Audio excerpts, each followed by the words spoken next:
The courtroom was so quiet you could hear hearts breaking. Cameras clicked. People whispered. The air felt heavy, like Lagos heat in April.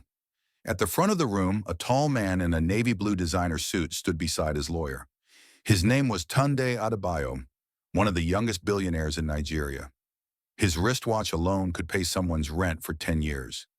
His shoes shone like glass. His face looked calm, but his eyes refused to meet the woman standing across from him. Her name was Mercy. She wore a simple long gown, light blue, the kind you could wear to church or to work. No designer logo, no diamonds. Her hair was packed neatly into a bun. No loud makeup, no big necklace.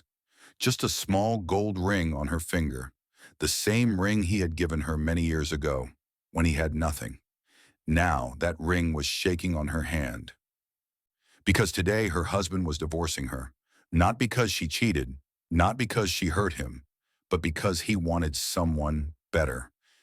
The judge cleared his throat and looked at Tunde. "Mr. Adebayo, are you sure about your decision?" The whole courtroom waited. Cameras zoomed in on his face. Tunde didn't look at his wife. He looked straight ahead, jaw tight. "Yes, my lord. I want the divorce." A small sound escaped from Mercy. It was not a scream. It was not a shout. It was that kind of quiet pain that sits in the chest and refuses to move. Tears rolled down her cheeks, but she wiped them quickly, like someone who refused to beg. The judge turned to her. "Mrs. Adebayo, do you have anything to say?" Everyone waited. Maybe she would fight. Maybe she would shout. Maybe she would tell the whole world how unfair he was. But Mercy only took a deep breath. Her voice was soft but clear. "If this is what he wants, my lord, I will not hold him." The courtroom shook with whispers. Some people felt sorry for her. Some people looked at Tunde with disgust. Some just wanted drama for the news. In the back row, three young women sat together, well-dressed, nails done, phones in hand. One of them smiled, a slow, proud smile. Her name was Kemi. She was the CEO's only daughter, and in 2 weeks, she was going to marry Tunde. Right there in front of his wife, Tunde was throwing away one life to start another. The judge picked up his pen. "Very well, the court will finalize the divorce." The sound of his pen scratching on paper felt like a knife cutting through Mercy's heart. As the judge signed, Tunde finally turned. Their eyes met, just for a second. In that moment, he saw everything he was leaving behind. The woman who stayed when his business failed. The woman who sold her jewelry to help him pay rent. The woman who stayed up at night praying for him when he had no money, no name, no hope. But his mind pushed the pictures away. He told himself, "This is the price of success.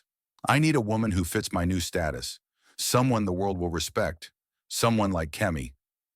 Across the room, Kemi locked eyes with him and gave a tiny nod, as if to say, "You're doing the right thing."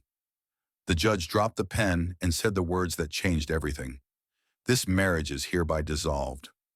Just like that, years of love, sacrifice, and struggle ended in one sentence. Mercy's hand touched her chest. She closed her eyes for a moment, as if trying to keep her heart from falling apart. Then she straightened her shoulders. No drama, no shouting, no curses. She simply walked out of the courtroom. But before she reached the door, Tunde's mother, Mama Bisi, rushed forward with tears in her eyes. "Mercy, my daughter, please." Mercy held her gently. "Mummy, it's okay," she whispered. "God sees everything." Then she left. Tunde watched her go. For a second, something inside him squeezed. A tiny, quiet voice in his chest whispered, "You will regret this." But he turned away from that voice. He turned toward Kemi, who was now standing, her perfume following her like a fancy shadow. She reached for his arm and smiled up at him. "Now we can finally move forward," she said. And Tunde, the billionaire who had once been a poor boy with nothing, nodded. "Yes, now, my real life begins." The cameras flashed as they walked out together. Billionaire leaves simple wife. Billionaire to marry CEO's daughter. The headlines were already writing themselves. But none of them knew. This was the beginning of his biggest regret. Many years earlier, there was no courtroom, no designer suit, no billionaire title. There was just a small one-room apartment in Agege, a ceiling fan that made more noise than wind, a young man with tired eyes and big dreams, and a young woman who believed in him. Back then, Tunde worked as a junior staff in a small electronics shop. He earned just enough to pay rent and buy food for two people. Sometimes food for two meant only one plate that they shared. Every morning, he would wake up before sunrise, careful not to wake Mercy. She would still be sleeping on the thin mattress, her face soft and peaceful. He would pause at the door, look at her, and whisper, "One day I will give you the life you deserve." He meant it, with all his heart.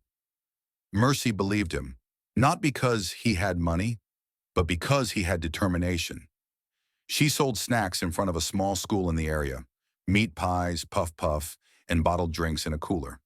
When business was slow, she would sit and write ideas in a small notebook. "Baby," she would say to him in the evening, "what if you open your own shop one day, instead of working for someone else?" Tunda would laugh. "With what money?" But Mercy would point to his head. "Your ideas are money. We just haven't turned them into cash yet." They would sit together, plan together, dream together. When his boss shouted at him, Mercy would say, "Don't worry. This is training for when you become your own boss." When rent was almost due and they had no money, she sold a small gold chain her mother had given her. "It's just jewelry," she said. "You are more important than a necklace." When Tunde's first attempt at starting a business failed, he wanted to give up. "I am tired," he told her one night. "Maybe I was not born for success." She sat beside him and placed his hand on her chest. "Feel that?" she asked. He nodded. He could feel her heartbeat. "As long as my heart still beats, I will not stop believing in you," she said. "And as long as God is still on the throne, your story is not over." Those words kept him going. Little by little, things started changing. A friend introduced him to a man who needed someone to supply electronics in bulk. From one small deal, another door opened. Tunde worked hard, delivering on time, treating people with respect. His name began to move from mouth to mouth. Soon he opened his own store, then another, then a warehouse. Banks started calling him. Investors wanted to meet him. Within a few years, the boy who once counted coins now signed checks with many zeros. They moved from a Agege to a nice estate in Lekki. The ceiling fan noise changed to quiet air conditioners. The thin mattress changed to a big soft bed. The shared plate changed to a full dining table filled with food. But something else began to change too. Slowly, silently, dangerously. At first it was nothing big. Tundi no longer had time to sit at the table and eat with Mercy. He started taking calls during dinner. He stopped asking about her day. "Business is tough now," he would say. "You will not understand." When she suggested ideas, he laughed and said, "This is not puff business, Mercy. This is big money now." Her heart would sink a little every time. He still loved her, but now he loved something else more. The new world he had entered. The world of rich friends, big contracts, and powerful people. A world where simple women were ignored and sophisticated women were praised. And one day, that world gave him a new option, and her name was Kemi. As the flashbacks faded, the sound of camera shutters dragged Tunde back to the present, standing outside the court beside his new fiancée. He told himself he had made the right choice. He told himself his old life was too small. He told himself Mercy would be fine. But deep inside, a tiny crack had already formed in his heart. A crack that would grow. And one day that crack would break him completely. Lekki was glowing the night of their wedding dinner. Soft lights wrapped around palm trees, a live band played smooth jazz, and luxury cars lined the entrance of the private hall. It was the kind of event magazines loved.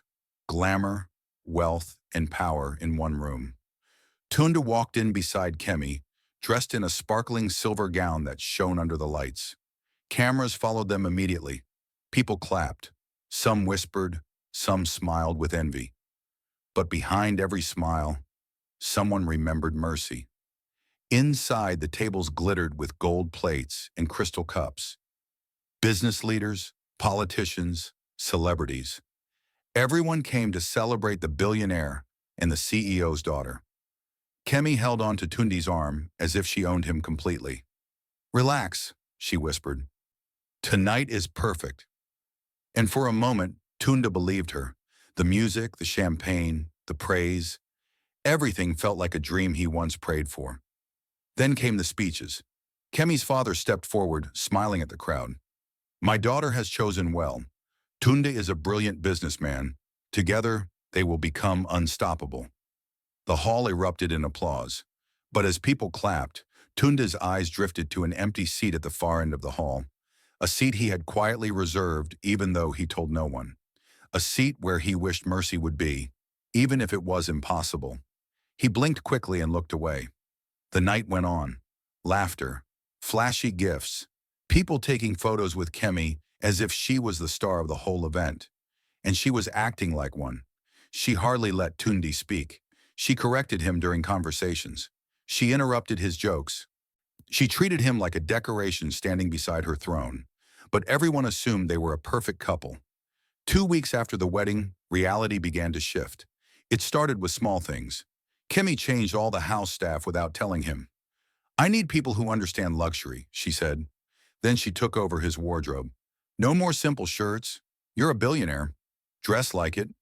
She instructed him on what events to attend, who to talk to, and even what to post online. At first, Tunda laughed about it. She's just helping me, he told himself. But soon the laughter faded. One evening, he returned home early and found Kemi on a video call with her friends. Honestly, she was saying, Tundi is trying, but sometimes his village background shows. I'm doing my best to polish him. Her friends laughed loudly. Tundi stood frozen behind the door. Village background, polish him, trying, words he thought he'd left behind years ago. He walked away quietly. That night, as he lay on the expensive king-size bed, staring at the ceiling, he felt a strange emptiness. Kemi slept peacefully beside him, unaware.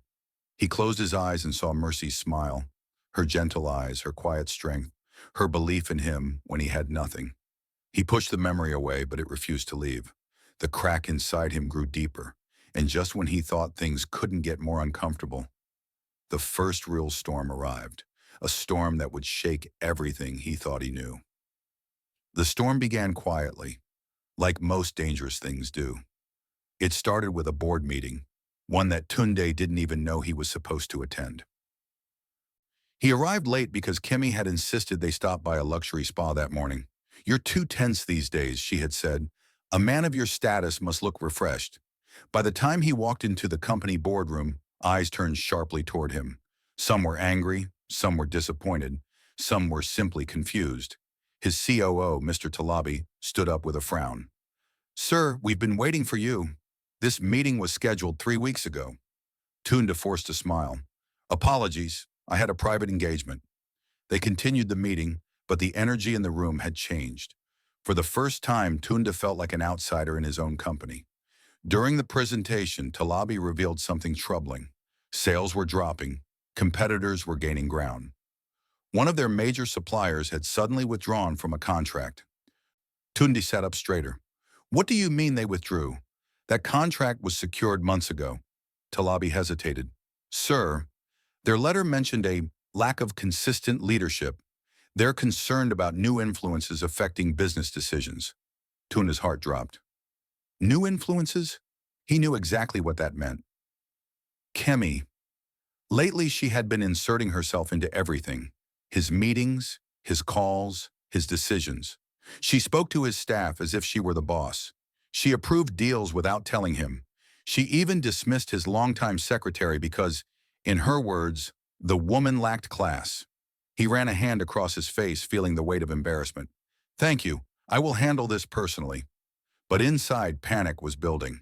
After the meeting, he stepped outside for air. He dialed Kemi. She answered cheerfully. Baby, did you see the spa photos I posted? They're going viral. Tundi closed his eyes.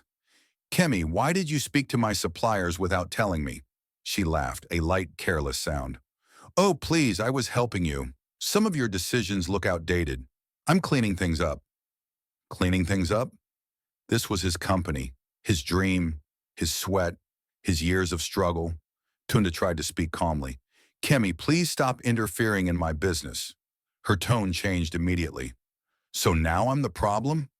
Wow. Look at you. acting like I'm not the reason people even respect you today. Kemi, no. You listen. I'm the CEO's daughter.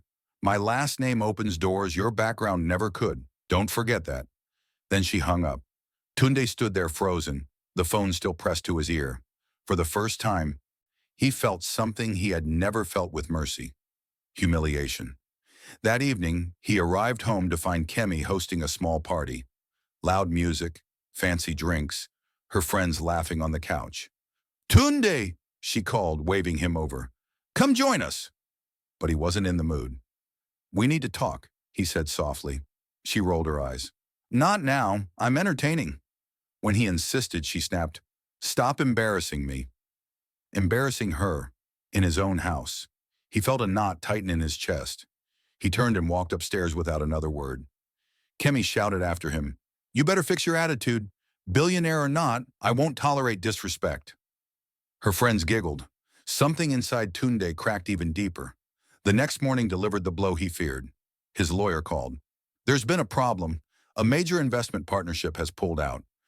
And sir, they mentioned your wife. Apparently she refused to sign critical documents unless her name was added as a shareholder. Tunde felt the room spin. Kemi did what? The lawyer sighed. She insisted. They said her attitude was unprofessional, entitled, and unpredictable. They no longer want to move forward. That deal was worth billions. Tunde sat down heavily. His world felt like it was shifting under his feet. He had left Mercy for this. For someone who treated him like a tool. For someone who mocked his beginnings. For someone who was now destroying everything he built. He buried his face in his hands. For the first time, the regret wasn't a whisper. It was a roar.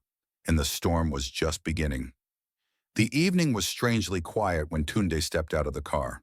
No security detail, no cameras, no reporters. Just him, and the gentle sound of the wind moving through the small compound gate in Surulere. Mercy's gate. He hadn't been here in years. He stood still for a few seconds, gathering his courage. The same courage he once used to chase contracts, pitch investors, and build an empire. But tonight he needed that courage just to knock on one door. A door that used to open before he even knocked. A door he once called home. Slowly he raised his hand and tapped the metal gate. Who is it? A voice called from inside. The gate opened halfway, and there she was, Mercy, not the crying woman from the courtroom, not the girl sleeping on a thin mattress. This Mercy was different. She looked calm, healthy, and happy. She wore a neat blouse, simple earrings, and glasses that made her look even more confident. Her skin glowed. Her posture was strong. Her eyes were peaceful. Seeing her like that broke something inside him. Good evening, Mercy, he said quietly. She didn't slam the gate. She didn't shout. She didn't ask why he was there. She simply stepped aside and said, Come in. He entered slowly, his chest tight with shame. The house was small but beautiful. Warm curtains, clean floors, a gentle scent of lavender. It felt like peace lived there.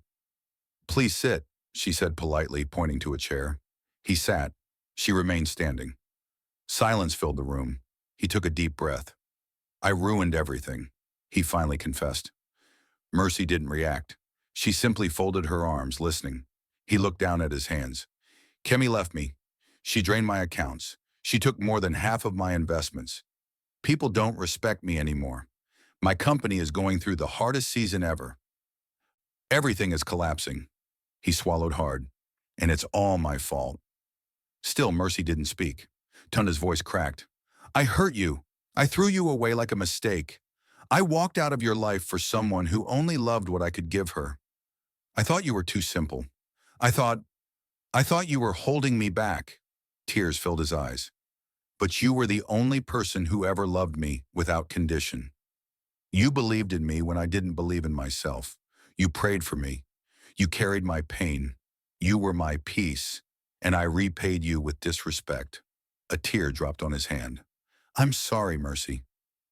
The tears came freely now, years of pride melting all at once. Mercy finally spoke, her voice steady. Tunde, I forgave you a long time ago. He looked up, shocked. Yes, she continued softly. I cried. I broke. I questioned everything. But I forgave you, not because you deserved it, but because holding anger would destroy me. Tund wiped his face quickly, ashamed. But Mercy, can we, can we try again? I know I don't deserve a second chance, but she raised a hand gently.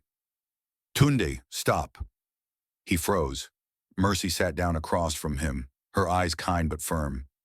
You came here to ask for forgiveness, and I have given it, but we cannot go back. His chest tightened. I am not the same woman you left, she said. I found my strength. I built my life. I healed from the pain. Going back would reopen wounds I have worked so hard to close. Mercy, please. She smiled sadly. You taught me a painful lesson, Tundi, but it changed me. I don't hate you. I wish you peace. I wish you healing. But love cannot survive where trust has died. Her words landed like gentle truth, not harsh, not bitter, just honest. Tunda bowed his head. Do you ever think of what we could have been? He whispered.